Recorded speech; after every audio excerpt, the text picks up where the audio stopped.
Gujarat police તરફથી 26 નવેમ્બરના રોજ એક ઓપરેશન કારાવાસ ચાલુ કરવામાં આવ્યું. ગુજરાતના અલગ અલગ જેલમાં જે ખૂંખાર કેદીઓને સજા થઈ છે, એ ખૂનની કોશિશ, બળાત્કાર, પોક્સો જેવા ગંભીર પ્રકારના ગુનાઓમાં જેને સજા થઈ હોય, સજા પણ કેપિટલ પનિશમેન્ટ અથવા જન્મટીપ થઈ હોય, એવા ઘણા બધા લોકોને જ્યારે પેરોલ કે ફરલો રજા આપવામાં આવે છે, એ લોકો પાછા નથી ફર્યા.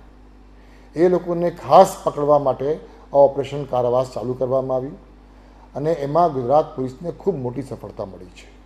ફક્ત 15 દિવસમાં એવા 41 જેવા આરોપીઓને પકડવામાં ગુજરાત પોલીસને સફળતા મળી છે.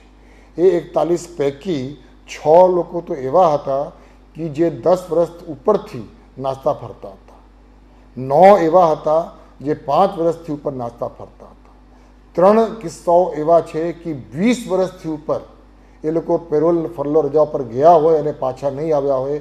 એને અલગ અલગ રાજ્યોથી દેશભરમાં ટીમ મોકલીને હ્યુમન ઇન્ટેલિજન્સ, ટેકનિકલ ઇન્ટેલિજન્સના માધ્યમથી એ લોકોને શોધી કાઢવામાં આવ્યું અને એવા 41 ખૂંખાર કેદીઓ કે જે લોકોને સજા થઈ છે, એ લોકોને પકડવામાં ગુજરાત પોલીસને ઓપરેશન કારાવાસમાં મોટી સફળતા મળી છે. આ જ કામગીરી દરમિયાન પોલીસની તપાસમાં એમ પણ નીકળ્યું કે 25 એવા પણ આરોપીઓ છે કે જે લોકો અત્યારે હયાત નથી. એટલે એ લોકોની પણ નામ કમી કરવા માટે કાર્યવાહી પણ કાયદેસરની જે કાર્યવાહી છે એ કાર્યવાહી અત્યારે થઈ રહી છે.